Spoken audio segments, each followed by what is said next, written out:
Fala pessoal, beleza? Boa noite, você aluno aqui da Uniso Virtual, pessoalzinho de Relações Públicas do primeiro semestre.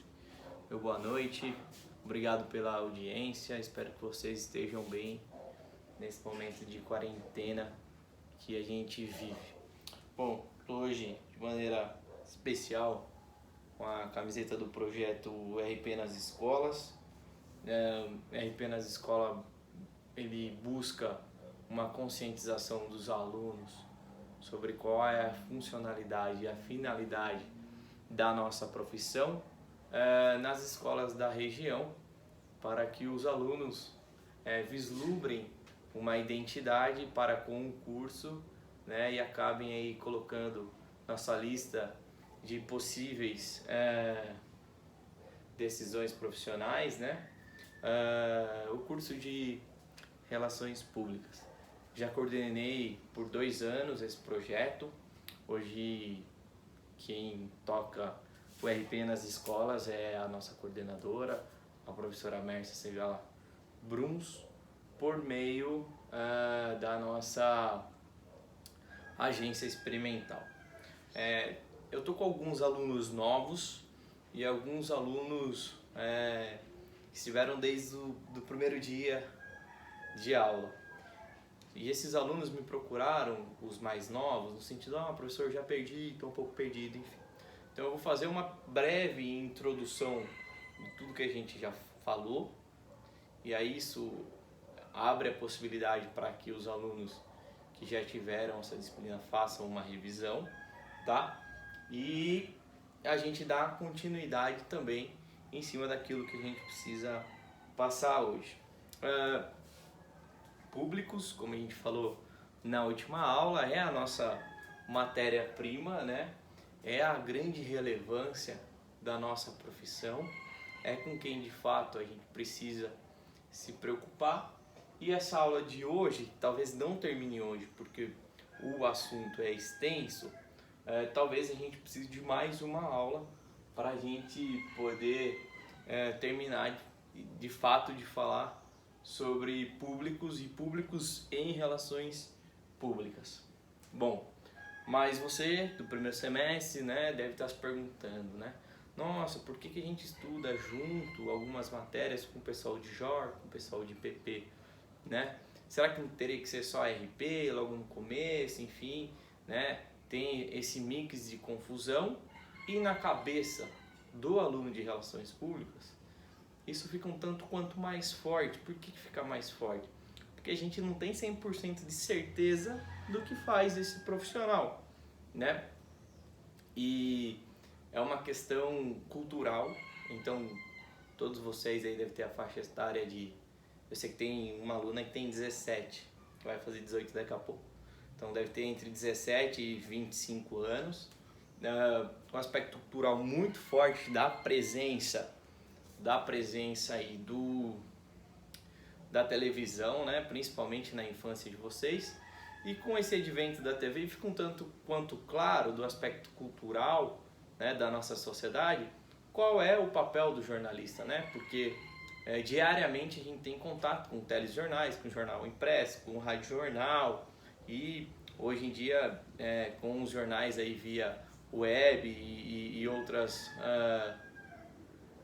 e outras maneiras com que os jornalistas atingem a gente, sempre trabalhando com o que eles têm mais de precioso, que na minha singela opinião é a informação.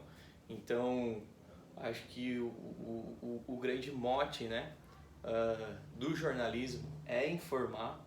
Veja que quando a comunicação é de uma única mão, isso significa um emissor, um meio e um receptor, e eu não tenho um feedback, eu não tenho um retorno, eu não sei se de fato essa comunicação foi efetiva, né? Então eu não sei dizer se ele foi informado de fato, enfim. Então o JOR tem por essa obrigação levar a informação. Lógico que eu estou falando isso numa visão míope.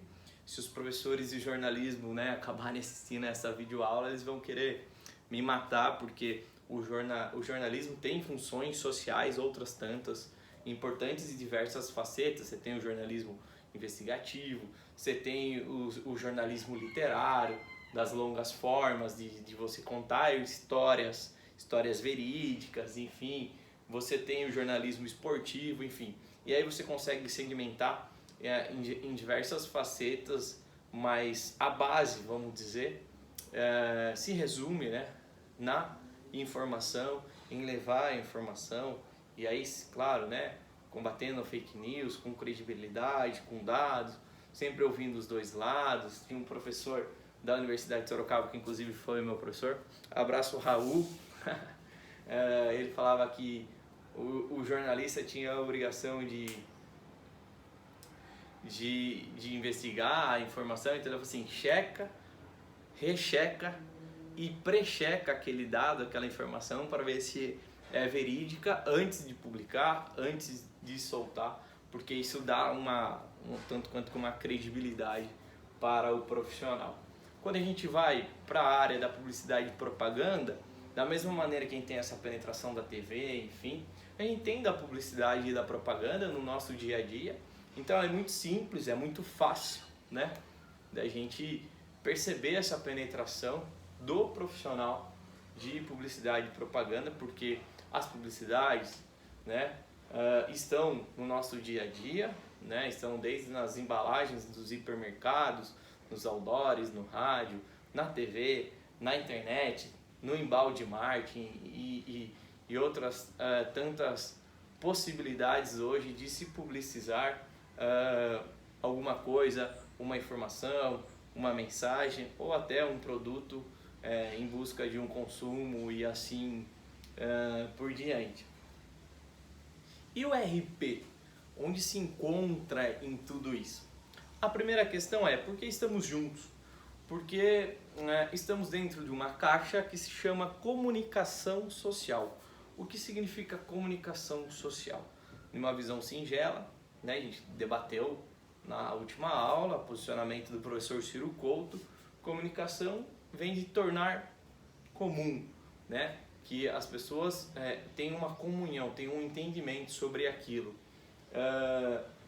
E aí, social, porque a gente está falando de comunicação dentro de uma sociedade, comunicação entre as pessoas, entre os grupos, nichos, ativismos e assim por diante. Por isso, extremamente relevante, extremamente importante as nossas aulas aí de antropologia, filosofia dentro da universidade, para que a gente tenha de fato um conhecimento intelectualizado da sociedade, no sentido de aferir todas as suas relações históricas numa crescente que você precisa entender os movimentos políticos, ideológicos, culturais e sociais, para que a gente possa lidar com a comunicação nesse meio, nesse segmento, nessa sociedade. Esse ponto é muito importante a gente frisar, então por isso que estamos juntos, mas somos profissões complementares nesse meio, nessa roda da comunicação. Então quem é de fato esse profissional de relações públicas?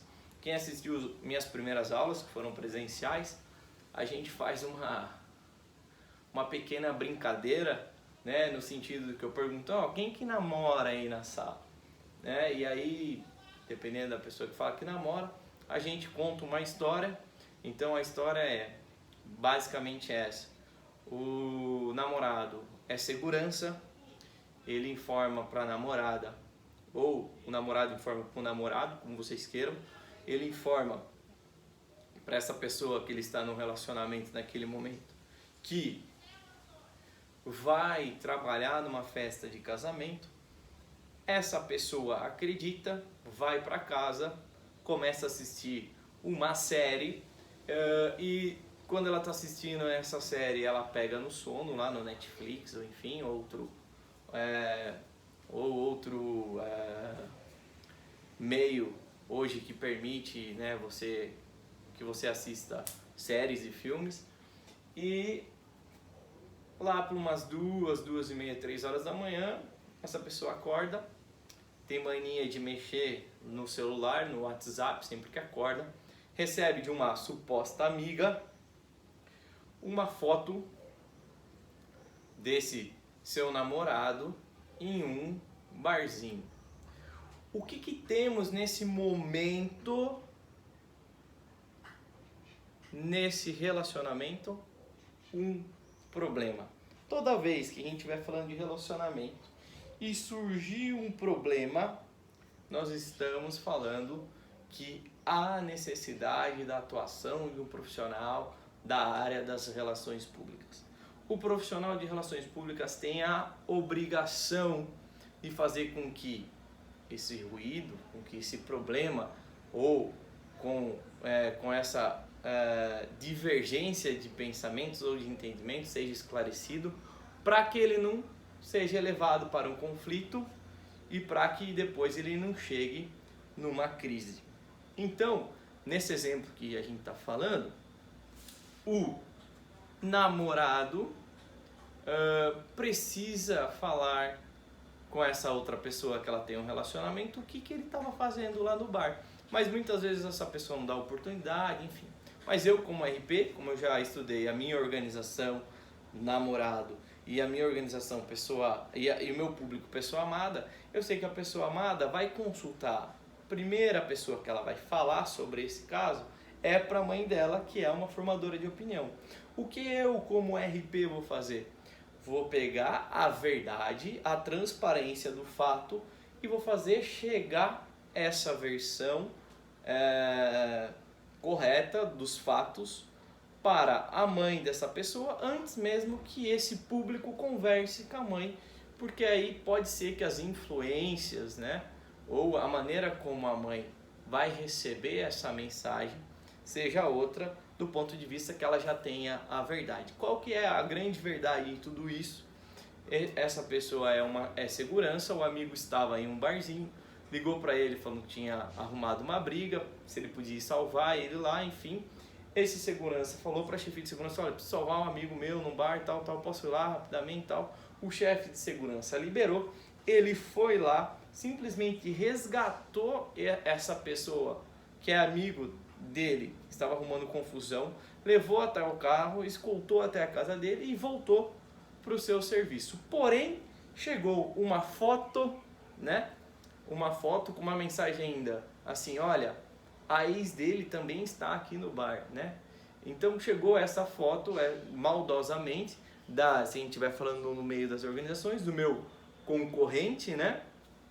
Para a pessoa que está num relacionamento harmonioso, e aí a gente tem esse problema e o profissional de relações públicas precisa atuar diretamente nesse problema para evitar que esse problema de relacionamento se torne um conflito de relacionamento e para que não chegue na crise. E quando que chega na crise?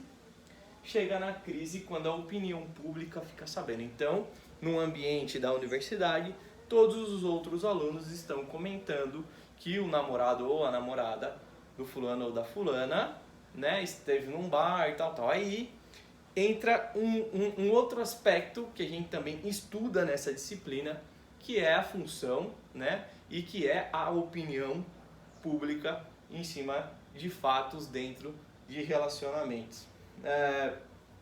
Então, o JOR basicamente informa, o PP cria e o RP faz o gerenciamento dos relacionamentos da minha organização. Com quem? Com os meus públicos estratégicos. Quando a gente busca Nemércio Nogueira é uma figura extremamente respeitada nas relações públicas. Ele tem um trabalho muito intenso em cima de media training, de preparação de profissionais para que possam exercer a função de porta-voz das organizações, né? E ele prega algo muito interessante que a gente vai para o próximo vídeo por causa do tempo para eu subir no YouTube. Só um minuto.